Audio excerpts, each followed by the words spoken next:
오늘 말씀은 사무엘하 2장 24절에서 32절까지의 말씀을 함께 묵상하도록 하겠습니다.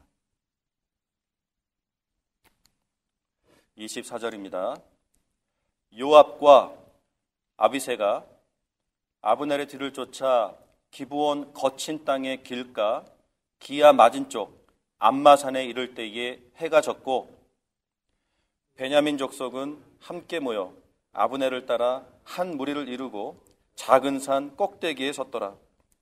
아브넬이 요압에게 외쳐 이르되 칼이 영원히 사람을 상하겠느냐? 마침내 참혹한 일이 생길 줄을 알지 못하느냐?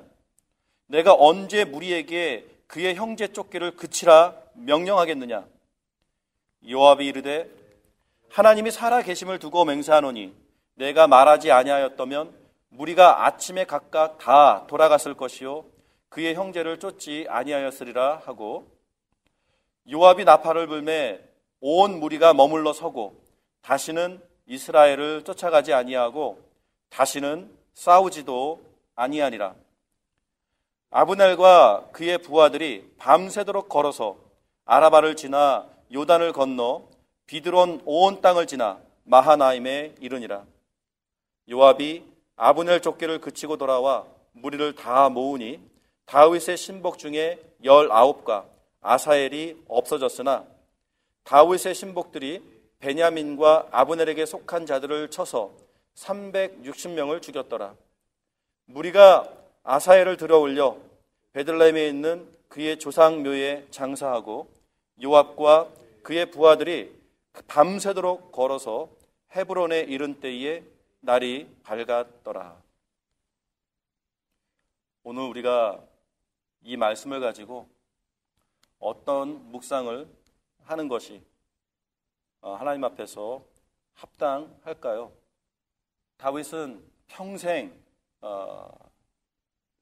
쫓기는 삶을 살았다가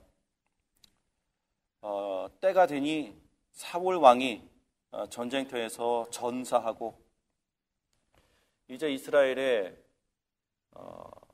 새로운 왕이 어쨌든 간에 누가 됐든 간에 세워져야 하는 새로운 시대를 맞이하게 됩니다.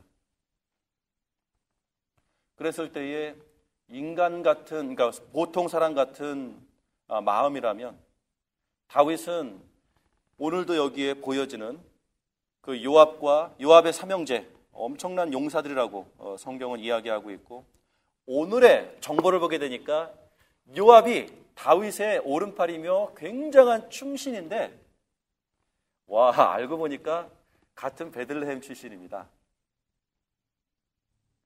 아무튼 이러한 당대의 어떤 면에서는 그 최고의 용사들이 다윗을 호위하고 있었던, 나름대로 상당한 어떤 그 병력의 그 힘을 갖추고 있는 상황이었습니다. 그렇다면 정해진 수순은, 다윗은 그 자신의 군대를 이끌고 또한 사울에게 쫓기던 그 시절에 다윗에게 모여든 사람들이 있었습니다.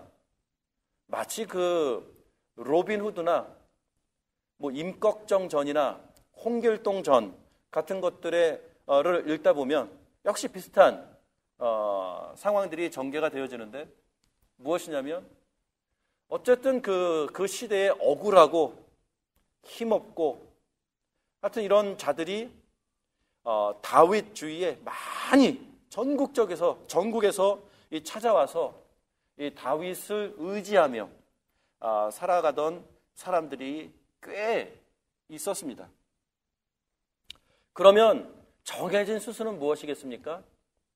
정해진 수순은 특히 우리 한국 사람들은 너무나도 이것에 익숙한 근대사를 겪어왔기 때문에 적어도 우리들에게 있어서 정해진 수순은 다윗이 그 군대를 이끌고 바로 사울의 궁전, 요즘식으로 얘기하면 청와대죠.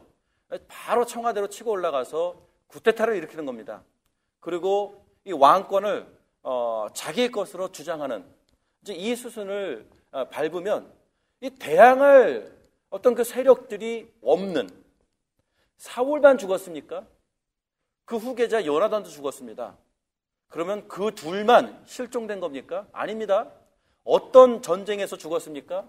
이스라엘 군대가 대파하는 엄청난 타격을 입는 그 전쟁이 있었고, 그 전쟁은 이스라엘 역사에 정말 어떤 그 수치로 기록될 만큼 큰 피해를 입은 전쟁이었습니다. 지금 이스라엘은 힘의 균형이 완전히 무너진 상황입니다. 이거는 정말 땅 짚고 헤엄치는 거고 누워서 떡 먹는 겁니다. 바로 백악관으로 가서 청와대로 가서 계엄령을 선포하고 그냥 쿠데타를 일으키면 바로 자기께 됩니다. 그리고 그런 구상을 하루 이틀에 받겠습니까?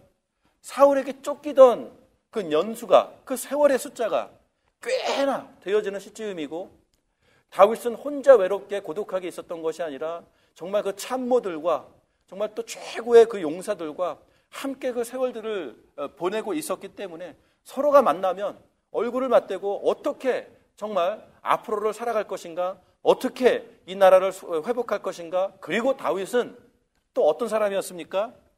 이미 이런 그 고난이 시작되어지는 그 계기 자체가 사무엘이라는 선지자가 어느 날 자기를 찾아와서 자기에게 기름을 붓고 왕을 삼아버린 그러한 그 시작이 있지 않았었습니까? 그러니까 다윗은 누가 뭐래도 압니다.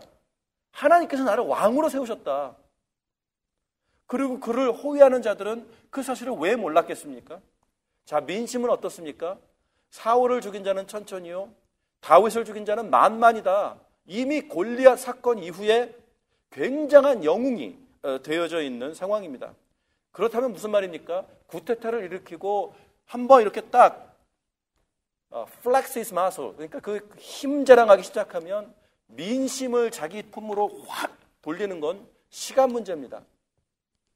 인간적으로 봐서는 정해진 수순은 그것이었습니다. 그런데 사무엘하 2장, 오늘 이 본문 말씀의 1절에 엄청난 충격적인 모습을 다윗이 보여줍니다. 다윗은요, 사무엘하 1장을 통해서 우리들에게 일단 이건 사람이 아니다. 이 사람은 엄청난 우리들에게 도전을 주는데, 첫 번째 도전이 무엇이었냐면 사울이 죽었다라는 소식을, 요나단이 죽었다라는 소식을 접해 들었을 때에 인간적으로는 자기를 평생 추적하던 그 원수가 사라졌으니 얼마나 정말 알턴이가 빠진 것처럼 후련하고 개운하고 정말 기쁜 소식이었겠습니까? 그런데 다윗은 거기에서 통곡을 합니다. 눈물을 흘립니다. 그리고 마음속 깊은 곳에서 우러나는 진심 어린 애도를 하며 정말 어떻게 말해야 되나, 국장으로 치루어져야 된다? 아니 하는 식으로 정말 성대하게 그 사울 왕의 장례를 손수 치러주며 유올로지, 정말 그 애도문을 지어서 낭독을 하는데, 그 내용이 너무나도 애절하고 그 내용이 정말로 정말 그 순수하게 얼마나 사울을 존경했는지, 정말 그의 죽음이 이스라엘에게 역사적인 손실이며 얼마나 큰 아픔이었는지를 표현해내는 이런 시를 읊어냅니다. 아니, 서로 원수지간 아니었나? 다윗이 그 시편에서 우리들에게 보여주었던 정말 뼈를 깎아내는 고통, 주여 언제까지니까? 나의 원수들이 정말 나를 사방에서 애워싸고 막 이런 어떤 그 울부짖는 그 시를 정말 뿜어낼 수밖에 없었던 사연을 만들어준 사람이 사울 아니었습니까? 그런데 다윗은 사울의 죽음을 통쾌하게 생각하지 않고 너무나도 진심 어린 그 애도를 하고 있는 모습을 보게 됩니다. 이게 첫 번째 충격이고요. 두 번째 충격은 2장 1절입니다. 아니, 지금 타이밍이 굉장히 중요한 시점에 왔어요. 다른 사람이 쿠데타를 일으키기 전에 자기가 가서 쿠데타를 일으켜야 되고, 그리고 아까도 말씀드렸지만 이미 사무엘이라는 선지자가 자신을 왕으로 삼았지 않았습니까? 그러면 정당성도 있지요. 자기를 따르는 최고의 병력도 있지요. 민심도 사실 자기 쪽으로 많이 기울었죠. 다윗은 지금 이 놓칠 수 없는 인생 최고의 기회가 왔어요. 그런데 다윗이 움직이지 않고 하나님 앞에 무릎을 꿇습니다. 사무엘하 2장 2절은 정말 밑줄을 그어야 되는 우리들에게 있어서, 묵상하는 자들에게 있어서, 그 후에, 어떤 후에? 사울을 성대하게 장례를 치러준 후에 다윗이 기도합니다. 하나님 앞에 무릎을 꿇습니다. 여호와께 여쭈아르되 내가 유다 한 성읍으로 올라가리이까? 무슨 말입니까? 항상 그 변방에 은신하고 있었던 다윗에게 있어서 이제 비로소 고향으로 돌아갈까? 아까 말했듯이 백악관으로 갈까? 청와대로 갈까? 사울의 궁전으로 갈까? 지금 이런 모든 옵션들을 뒤로 한 채 하나님 앞에 여쭙습니다. 내가 이 유다 쪽으로 복귀를 해도 되겠습니까? 하나님께서 말씀하십니다. 이르되 복귀해라, 돌아가라. 다윗이 묻습니다. 어디로 가면 좋겠습니까? 여러분, 사무엘하 2장의 묵상 포인트는 이겁니다. 주여, 제가 어디로 가야 되겠습니까? 이게 왜 묵상 포인트가 됩니까? 제가 지금 계속 말씀드린 거 있죠. 지금 백악관으로 가야 돼요. 시간이 없어요. 빨리 가서 자기 그 주인 자리를 꿰차야 돼요. 아마 그를 호위하던 보좌관들이, 수뇌부가 자기네들의 작전을 봤을 때는 글로 가는 게 맞아요. 지금 당장 이미 선발대라도 먼저 보내서 이 탱크를 몰고 뭐를 몰고 해서 거기를 딱 점령하고 차단하고 거기에 이제 자기네 깃발을 올리고 뭔가를 선포해야 되는 이러한 긴박한 타이밍이 필요한 때에 다윗은 하나님 앞에 어디로 가는 게 좋겠습니까?를 물어보고 있다라는 것. 아니, 다윗이 정말 어디로 가야 될지 몰라서 그런가? 이 답답한 사람아, 글로 가야지. 당연히. 그런데 깜짝 놀라게 되는 것은 무엇이냐면 하나님께서 대답하시는데 대답이 어디입니까? 헤브론으로 가라. 정치적인 중심지, 어떤 그 사울의 궁전, 이제 이스라엘의 어떤 그 왕이 되어지는 그 수순을 급히 지금 밟아야 되는 이런 것과는 굉장히 거리가 먼 하나님의 다른 인도하심이 여기에서 밝혀집니다. 그러면 2장 2절은 어떠해야 되겠습니까? 우리는 성경을 통해서 하나님께서 인도하시는 것과는 달리 어쨌든 간에 자기의 뜻과 자기의 의지를 더 앞세웠던 사람들을 많이 만나보게 됩니다. 그러면 2절 같은 경우는 모르겠어요. 다윗이 여호와께 다시 여짜와 아뢰되 주여, 사울의 궁전으로 가는 게 맞지 않습니까? 아뢰었더라. 이런 식의 표현이 있으면 정말 인간적으로 납득이 갑니다. 그렇지, 다윗도 그렇게 생각하는 거구나. 그래, 글로 가야지. 하나님 여기서는 좀 그런 협조를 좀 해주셔야 되지 않겠습니까? 다윗이 고생할 만큼 고생했고 이제는 이제 빛을 좀 봐야 되지 않겠습니까? 하나님께서도 다윗을 왕으로 삼으셨으니 다음 수순은 사울의 궁궐이지요. 그런데 그런 표현이 일체 나오지 않고 2절부터는 다윗이 하나님께서 헤브론으로 가라 그랬으니 헤브론으로 가고 있는 모습을 보여주고 있습니다. 그러면서 전쟁을 치르고 있습니다. 그러는 동안 제 말이 맞았습니다, 여러분. 무슨 말입니까? 다른 사람이 사울의 다른 아들을 딱 등에 업고 새로운 왕을 선포해 버립니다. 다윗이 다윗의 눈앞에서 이 손에서 그냥 놓쳐버리는 타이밍, 그것 보세요. 이미 왕이 세워졌어요. 다윗은 이제 선수를 빼앗긴 거예요. 그러면 이제 하나님 앞에 무릎 꿇고 주여 웬일입니까? 내가 왕이 되는 게 맞지 않습니까? 내가 이 왕이 되기 위해서 내가 얼마나 고생을 했는데 하나님 뭡니까? 라고 따져야 됩니다. 그런데 그렇지 않습니다. 그리고 오늘 이제 읽는 것은 무엇입니까? 전투가 일어나는데요. 여러분, 전쟁입니다. 이거는 전쟁. 총칼을 겨누고 살육을 하고 정말 이렇게 그냥 전쟁이지 않습니까? 그리고 다윗이 얼마나 많은 전쟁을 치루어 보았습니까?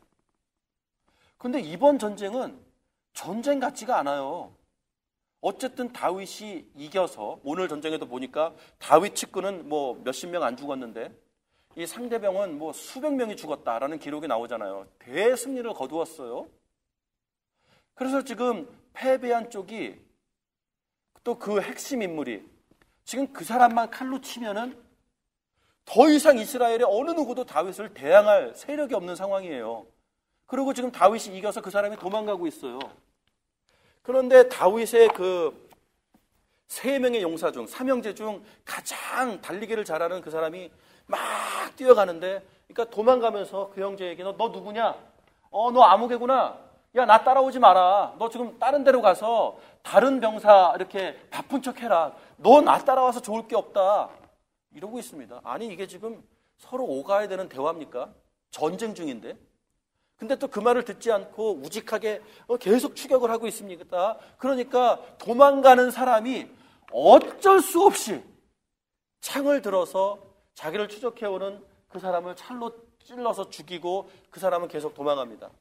근데 창으로 찍어 죽이기 전에 어떤 말을 하냐면, 야, 너 나를 쫓아오면 내가 너를 어쨌든 승부를 내야 되는데 그러면 내가 그 후에 너희 형을 볼 면목이 없다. 내가 너희 형을 볼 면목이 없으니까 제발 좀 딴 데로 가라. 이러고 있습니다. 그러니까 서로 너무 잘 아는 사이예요. 너무 잘 아는 사이예요. 그 다음에 어쨌든 그래서 그 사람이 이제 전사하지 않습니까? 그러니까 이 다윗의 용사들이 또 막 추격을 하다가 전사된 그 삼형제 중 그 동생이 죽어 있는 그 자리에 와서는 추격을 하지 않잖아요. 그냥 전부 다 멈춰서 가지고 그 형제를 바라보며 그 죽은 그 용사를 바라보며 애도하고 있잖아요. 충분히 애도하고 멈춰선 다음에 무슨 말입니까? 적들은 더 멀리 도망가고 있는데 빨리 그 적을 잡아서 승부를 내야 되는데 지금 이상한 전쟁을 치르고 있어요. 멈춰서 충분히 애도한 다음에 그 다음에 다시 쫓아가요.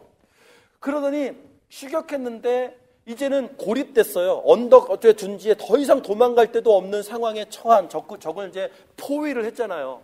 근데 적장이 뭐라 그럽니까? 야, 우리 형제들끼리 이래야 되겠느냐? 너희들이 밤새도록 우리를 추격해서 우리를 씨를 말려야겠느냐? 너희들 정말로 그래야겠느냐? 적장이 오히려 이렇게 막 호통을 치고 있어요. 근데 요엘 쪽에서는 이게 누굽니까? 요엘이 아니라 요압은요, 지금 사실은 자기 친동생이 죽었잖아요. 누구한테 죽었어요? 바로 그 사람 손에 죽었잖아요. 인간적인 복수라도 해야 되는 상황이에요. 그런데 요압이 그 말을 잘 듣더니 일리가 있다 이러고 있어요. 일리가 있네. 그러고는 철수를 합니다. 전쟁을 끝내지를 않아요. 승부를 내지를 않아요. 여러분, 오늘 이러한 전쟁을 치르고 있는 모습을 보면서 우리가 어떠한 묵상을 해야 되겠습니까? 너무나도 귀한 묵상 포인트가 있어서 죄송합니다만 이렇게 장황하게 배경을 설명한 거예요. 여기는 지금 인간적인 계산과 인간적인 판단과 인간적인 어떤 그 수순을 밟아가는 이러한 모습이 나오지 않아요. 철저히 하나님 앞에 그 의탁한 다윗의 겸손과 다윗의 조심스러움과 다윗과 함께한 자들이 동일하게 그 다윗의 마음으로 지금 하나님 앞에서 그 다음 수순들을 겸손히 밟아가는 모습들이 증명되어지고 있다는 거예요. 인간적인 전쟁이었다면요, 지금 이 아브넬을 바로 처단해야 그 다음 날이면 다윗은 왕이에요. 더 이상 이스라엘에 대항할 그 세력이 없어요. 근데 아브넬이 호통을 치니까 그 말을 잘 듣고는 그냥 집으로 가잖아요. 물러나잖아요. 아브넬을 살려줘요. 힘을 실어줘요. 왜냐하면 아브넬을 통해서 이스라엘의 새로운 왕이 세워졌잖아요. 이스라엘의 새로운 왕이 세워진 것에 대해서 다윗은 존중하고 있어요. 왜 이렇게 답답한 모습을 보일까? 이유가 있어요. 어떤 이유가 있었습니까? 다윗의 사무엘하 1장을 통해서 드러난 다윗의 진심이 무엇이었습니까? 다윗의 진심은 사울이 없어지는 것, 그리고 자기가 빨리 왕이 되는 것, 여기에 관심이 없어요. 그렇게 비참한 인생을, 고난의 시간들을 보내면서도 다윗이, 우리가 그 사무엘하 시작하기 전에 시편 33편, 34편, 35편을 묵상했잖아요. 정말 다윗의 최악의 순간, 정말 다윗 그 사울의 손길을 피해서 이 그 블레셋으로 망명을 시도했다가 골리앗을 죽인 사람이라는 자기의 신분이 드러나니까 다윗이 거기서 미친 척을 하면서 침을 질질 흘리면서 그냥 막대기로 짐승이 이렇게 쫓겨나는 듯, 이게 거기서도 그냥 미친 신용을 해서 쫓겨나는, 정말 인간적으로 정말 최고의 굴욕, 비굴, 비참한 경험을 하는 모습들을 보았어요, 거기서. 그런데 그 시편의 그 처참한 경험을 하는 과정을 통해서 다윗이 우리에게 고백한 게 뭡니까? 거기서 하나님 앞에 예배를 배웁니다. 하나님 앞에 감사를 배웁니다. 하나님을 찬양합니다. 하나님을 즐거워하겠다고 얘기합니다. 하나님을 기뻐하겠다고 고백합니다. 여러분, 이거를 놓치면 오늘의 묵상을 해낼 수가 없습니다. 무슨 말입니까? 다윗은 사울이 죽어야만 내가 하나님 앞에 예배할 수 있습니다. 저 사람이 살아있는 동안은 여유가 없습니다. 하나님 하면서 조건부의 찬양을 하는 것이 아닙니다. 인생의 문제가 해결되지 않은 상황 속에서 그는 예배를 회복하고 하나님을 경외하는 마음을 회복하고 찬양을 회복하고 즐거움과 감사를 회복합니다. 그 다음에 그것이 어디서 증명이 됩니까? 진짜 그의 인생의 그 최고의 어려운 숙제가 해결되어지는 순간, 사울 왕이 전사했다라는 그 소식을 듣는 순간, 다윗은 할렐루야! 여호와는 정말로 위대하시고 살아계시는구나. 하나님 감사합니다. 드디어 나에게 이런 좋은 날이 오는군요. 이런 말을 뱉지 않습니다. 오히려 사울의 죽음을 애도하고 있습니다. 다시 말해서 다윗의 인생에 이미 자기 인생의 최고의 그 목적은 사울이 죽는 것, 그게 아니었어요. 사울이 죽던, 사울이 살아있던, 사울이 자기의 목숨을 계속해서 추격해 오던, 자기의 생명이 얼마나 위태롭던 상관없이 그러한 최악의 조건 속에서 그는 하나님을 예배하는 마음을 이미 배웠고 경외하는 마음을 이미 회복했기 때문에, 그는 하나님을 바라보는 그 마음이 회복됐기 때문에 사울의 어떤 상황은 더 이상 의미가 있는 것이 아니었어요. 그리고 다윗은 왕이 되는 게 그렇게 급한 게 아니었어요. 왜냐? 왕이 되는 게 중요한 게 아니고 사울이 빨리 죽는 게 중요한 게 아니고, 그 어떠한 상황 속에서도 시편의 고백처럼 자기는 하나님을 예배하겠다. 그 예배자의 모습을, 그 예배자의 자리를 지켜내는 것, 이게 다윗에게 있어서 가장 중요했었던 안건이었다라는 것입니다. 그러니 하나님께서 헤브론으로 가라면 헤브론으로 가고, 다른 사람이 왕이 되면 다른 사람이 왕이 되도록 놔두고, 그 왕이 자기에게 전쟁을 치러야 되니 어쨌든 싸우긴 싸워야 되지만 자기가 이겼다고 해서 그 적군을 완전히 다 몰살시켜야 될 이유도 없는 거예요. 이 마음을 우리가 오늘 배워야 된다는 것입니다. 우리가 이기는 싸움을 싸울 줄 알아야 됩니다. 우리 인생에서 이겨낼 줄 알아야 됩니다. 그런데 진정한 승리가 어디에서 일어납니까? 하나님 앞에서 이것이 이루어지기 전까지는 나는 아무것도 할 수 없습니다. 내 코가 석자입니다. 나는 아무것도 할 수 없습니다. 그러면서 울부짖는 거죠. 하나님, 이것이 이루어지기 전까지는 주여 하면서 정말 나의 그 어떤 기도의 간절한 어떤 그 마음의 그 영혼을 다 하나님 앞에 부르짖지만, 다윗의 이 과정들을 통해서 우리가 묵상을 통해서 배우는 것이 무엇입니까? 하나님께서 우리에게 원하시는 것은 그것이 이루어지는 것 때문에 나를 찬양할 것이냐, 그것이 이루어져야 나를 예배할 것이냐? 그것이 이루어져야만 즐거워할 것이냐? 이 질문을 우리들에게 하고 있는 것이에요. 정말 하박국의 찬양처럼 외양간에 소가 없고 무화과 나무에 열매가 없더라도 정말로 소가 돌아와야 무화과의 열매가 맺혀야 나를 기뻐할 것이며 감사할 것이며 그제서야 예배할 것이냐. 하나님 앞에서 우리가 이겨내야 되는 진정한 승리는 무엇이냐면 여호와 하나님 앞에서 주여 내가 지금 예배하겠습니다. 지금 찬양하겠습니다. 이게 승리하는 자의 마음이라는 것입니다. 어저께도 몇몇 분들과 그러한 고민들을 했습니다. 우리가 인생을 통해서 언제 예배할 것인가? 자녀가 없었을 때는 임신을 해야 되니까 아무것도 못해요. 임신을 하니까 입덧 때문에 아무것도 못해요. 출산을 하니까 전몸살이며 아기가 하여튼 육아를 해야 되니까 아무것도 못해요. 정말 인생에서 가장 아무것도 할 수 없는 시간이 그때잖아요. 신생아. 조금 크면 유치원 보내야죠. 좋은 학교 보내야 되잖아요. 초등학교 보내야죠. 좀 있으면 입시 준비 시켜야 되죠. 대학생활은 호주가 졸업이 만만합니까? 공부해 보셨잖아요. 졸업이 안 돼요. 정말 생명을 걸고 공부해야 돼요. 직장이 만만합니까? 직장 안 구해지잖아요. 결혼은 어때요? 시집장가 보내야 될 거 아니에요. 결혼시키면 또 어때요? 또 손주 봐야 될 거 아니에요. 우리의 인생에 아무것도 할 수 없습니다가 평생 가는 거예요. 그리고 임신을 하면 기쁘잖아요. 그러면 하나님께서 나의 기도를 들어주셨으니까 예배자로 나가야 될 거 아니에요. 아니에요. 하나님 앞에 예배를 회복한 게 아니라 임신된 게 좋은 거예요.